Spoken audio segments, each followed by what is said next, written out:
नमस्कार, मैं हूं आपके साथ मयंक। तो देखिए, आज जंग का 7वां दिन है और पिछले 24 घंटों में जो बड़े डेवलपमेंट्स हुए हैं, जो बड़े हमले हुए हैं और किस तरह से ईरान अमेरिका पर भारी पड़ रहा है, इससे जुड़ी जो भी अपडेट है वो मैं आप तक पहुंचाऊंगा और आपको बताऊंगा कि 7वें दिन तक अब स्थिति क्या है। देखिए, एक बड़ी खबर, जिस तरह से आपने देखा कि श्रीलंका के करीब ईरान के एक जहाज को जो है टॉर्पीडो से तबाह किया गया, इंटरनेशनल वाटर में तबाह किया गया। उसके बाद ईरान ने लिया है करारा बदला और बताया ये जा रहा है, जो आईआरजीसी की तरफ से दावा किया जा रहा है कि हॉर्मूज के पास एक अमेरिकी टैंकर को ईरान ने तबाह कर दिया है, उसमें आग लग गई है। देखिए, ये खबर जब आनी शुरू हुई तो इसको लेकर संदेह था, सवाल उठ रहे थे कि क्या वाकई ऐसा है, क्या ईरान का दावा सही है। अब ये बात कंफर्म हो चुकी है, अमेरिका के एक ऑयल टैंकर को ईरान की सेना ने आग के हवाले कर दिया है और ईरान की तरफ से एक प्रकार से ये कहा गया कि ये बदला है। जिस तरह से श्रीलंका के करीब उनके जहाज को इंटरनेशनल वाटर पर हिट किया गया, उसका फौरन जवाब दिया ईरान ने और एक ऑयल टैंकर को आग लगा दी। इतना ही नहीं, देखिए जो खबरें आ रही हैं, जो तस्वीरें सामने आ रही हैं। देखिए, इसी बीच बहुत बड़ी खबर आ रही है। यूएसएस अब्राहम लिंकन पर ईरान ने मिसाइल्स और ड्रोन से अटैक किया है और तेहरान की तरफ से, ईरान की तरफ से यह दावा किया जा रहा है कि ये मिसाइल्स यूएसएस अब्राहम लिंकन पर गिरी भी है। देखिए, यूएसएस अब्राहम लिंकन वो एयरक्राफ्ट कैरियर जिसकी सबसे ज्यादा चर्चा हुई, जो अपने साथ एयरक्राफ्ट कई लेकर जो है ईरान के करीब पहुंचा था। और अब खबरें आ रही हैं कि ईरान की सीमा से 340 किलोमीटर दूर ये जब आगे बढ़ रहा था ईरान की तरफ, तब ईरान ने अपनी बैलिस्टिक मिसाइल्स और ड्रोन से इस पर हमला किया और ईरान की तरफ से बहुत बड़ा दावा किया जा रहा है कि ये मिसाइल्स और ड्रोन्स इस यूएसएस अब्राहम लिंकन पर गिरे हैं, जिससे इसे खासा नुकसान पहुंचा है। देखिए, ये बहुत बड़ा दावा किया जा रहा है। ईरान की तरफ से ये भी कहा गया है कि आनंद फानन में इस जहाज को पीछे की तरफ खींचने की कोशिश की जा रही है, दूर किया जा रहा है, लेकिन इसके ऊपर मिसाइल्स गिर चुकी हैं, ऐसा दावा ईरान की तरफ से किया जा रहा है। अगर ये है तो ये इस जंग में ईरान को सबसे बड़ा अब तक का झटका है। इससे जुड़ा जो भी खबर आएगी मैं सबसे पहले आप तक पहुंचाऊंगा। पिछले 24 घंटे के अंदर करीब 7 से 8 बेसिस पर, अमेरिकन एयर बेसिस पर नए हमले हुए हैं। मैं पुराने हमले की बात नहीं कर रहा हूं। पिछले 24 घंटे के अंदर जॉर्डन के बेस पर हमला हुआ है, बहरीन में हमले हुए हैं, कतर पे हमले हुए हैं, इसके साथ ही कुवैत और इराक में भी हमले हुए हैं अमेरिकन सेंटर्स पे। इसमें जो बड़ी तबाही हुई है वो बहरीन में हुई है और इसके साथ ही कुवैत और जॉर्डन के जो अमेरिकन एयर बेसेस हैं, बताया ही जा रहा है, एक चर्चा चल रही है, बहुत तेजी से खबरें ये फैल रही हैं।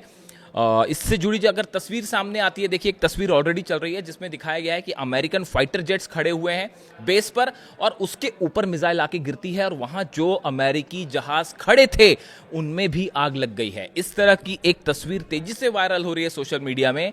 जैसे ही इसका कंफर्मेशन आएगा, मैं आपके पास ये खबर लाऊंगा कि क्या वाकई ऐसा है। ईरान की सेना की तरफ से दावा किया जा रहा है कि अमेरिका के इस बेस पर जो हमला किया गया उसमें वहां बड़ी तबाही हुई है और एक बड़ा नंबर भी फिगर किया जा रहा है ईरान की तरफ से कि अमेरिका के बड़ी संख्या में सैनिक मारे जा चुके हैं। देखिए, कल जो मैंने आपको पिछले वीडियो में बताया था कि अमेरिका की जो सेंट्रल कमान है उसकी तरफ से पेंटागन को ये रिक्वेस्ट गई है आनंद फानन में एकदम कि फौरन और सैनिक भेजिए, फौरन सर्विलेंस राडार्स हमें चाहिए। अब ये देखिए, पहली बात तो ये, जब वो कह रहे हैं कि फोर्सेस भेजिए, मतलब फोर्सेस कम, सैनिक कम पड़ रहे हैं।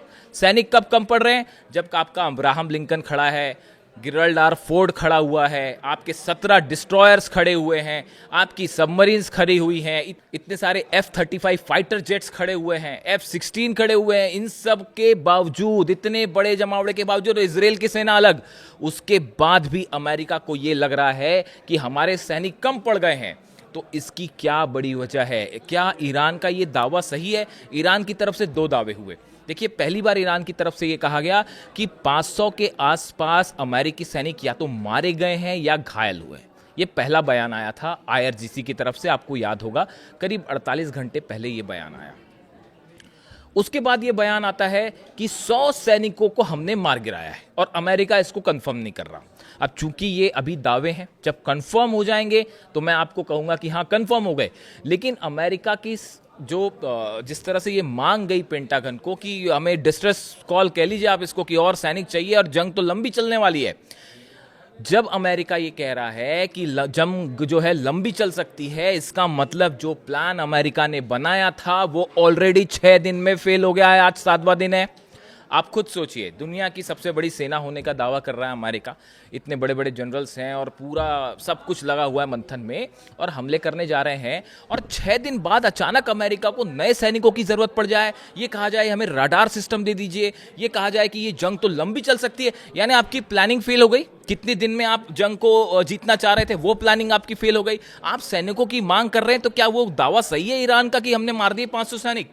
उसके अलावा ये तीसरा जो मांग है कि हमें सर्विलांस सिस्टम की और जरूरत है।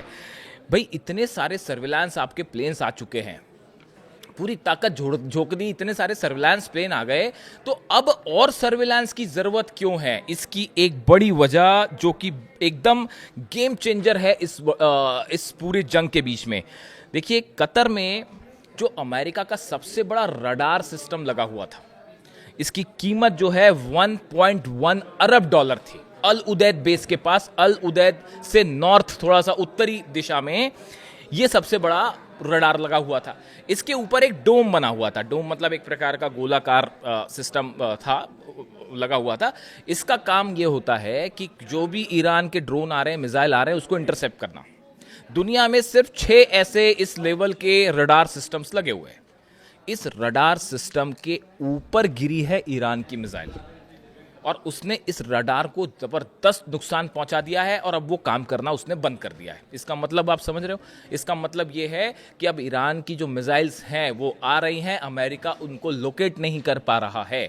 देखिए, ये बड़ी वजह है। जिस तरह से आपने खबरें सुनी, डोनाल्ड ट्रंप ने कहा हमने उनका डिफेंस सिस्टम पूरा ख़त्म कर दिया। मार्को रूबियो कह रहे हैं कि हमने ईरान की जो है वो मिसाइल सब उनकी ख़त्म होने वाली, इस तरह के बयान आ रहे हैं। हकीकत क्या है? हकीकत ये भी है कि अगर वहाँ हमले हो रहे हैं तो यहाँ भी अमेरिका का डिफेंस सिस्टम स्वाहा हो चुका है। यही वजह है कि अमेरिका का सेंट्रल कमांड कह रहा है हमको और कम्युनिकेशन रडार्स चाहिए, वरना वो ईरान की जो मिसाइल्स हैं वो बरस रही हैं, उनको रोकना मुश्किल है।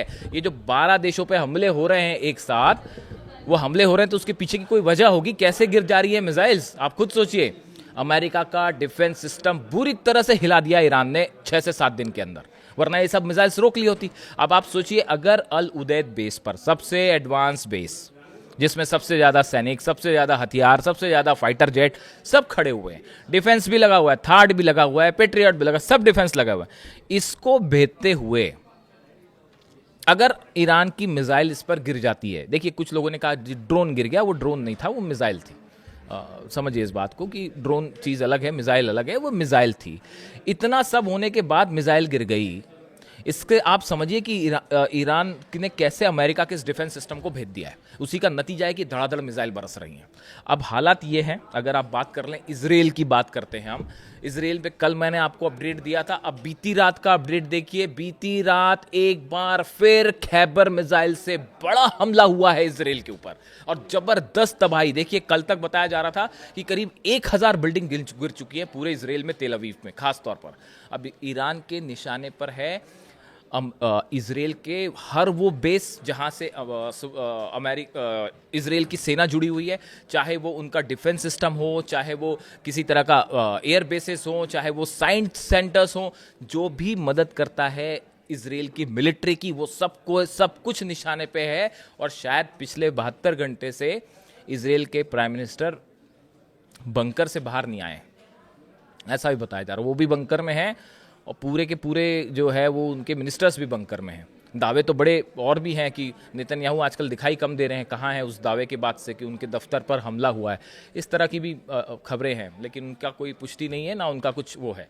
तो इस हालत में देखिए, अब डेवलपमेंट्स ये हैं कि अमेरिका के बेसिस पर ज़बरदस्त तबाही, ईरान के दावे कि 100 से ज़्यादा सैनिक मार दिए हैं, अमेरिका का ये कहना सेंट्रल कमांड का कि हमें मदद भेजिए, इस बीच में रडार डोम, सबसे बड़ा रडार सिस्टम तबाह होना, ये ऐसे झटके हैं जो बता रहे हैं कि ईरान के हमले कितने पिन पॉइंटेड हैं, टारगेट चुन चुन के हमले किए जा रहे हैं।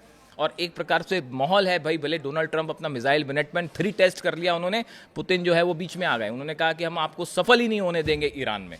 यानी देखिए मामला जो है वो भले ऐसा लगे देख के कि ईरान अकेला लड़ रहा है और वहाँ पे बम्बार्डमेंट हो रहा है, भयंकर बमबारी हो रही है तेहरान में, इसमें कोई शक नहीं है, लेकिन उसके बावजूद लाखों लोग तेहरान में सड़कों पर हैं अब भी और नारे लगा रहे हैं कि जीतना तो ईरान की जीत तय है।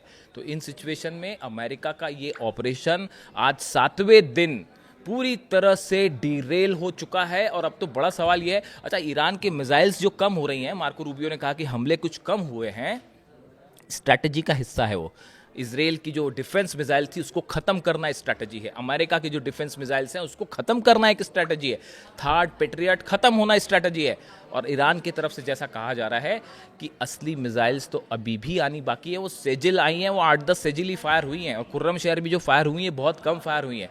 अभी वो असली जनरेशन की जो मिसाइल्स हैं वो तो अभी बची हुई हैं, वो तो फायर भी नहीं हुई। तो इस तरह की बात कहना कि ईरान की मिसाइल्स कम हैं, बिल्कुल बेसलेस, इसका कोई प्रमाण नहीं है। ईरान के पास कितनी मिसाइल्स हैं शायद अमेरिका कभी पता नहीं लगा पाए। तो एक ऐसी जंग शुरू है जिसमें अमेरिका और इजराइल का जो प्लान था, जहां से मैंने शुरू किया, वो 7 दिन के अंदर वो प्लान फेल होता दिखाई दे रहा है। इससे जुड़ा जो भी अपडेट होगा वो मैं अपने नेक्स्ट वीडियो में आपको बताऊंगा कि दिन भर में क्या अपडेट है, आगे आपको बताऊंगा। Thank you so much.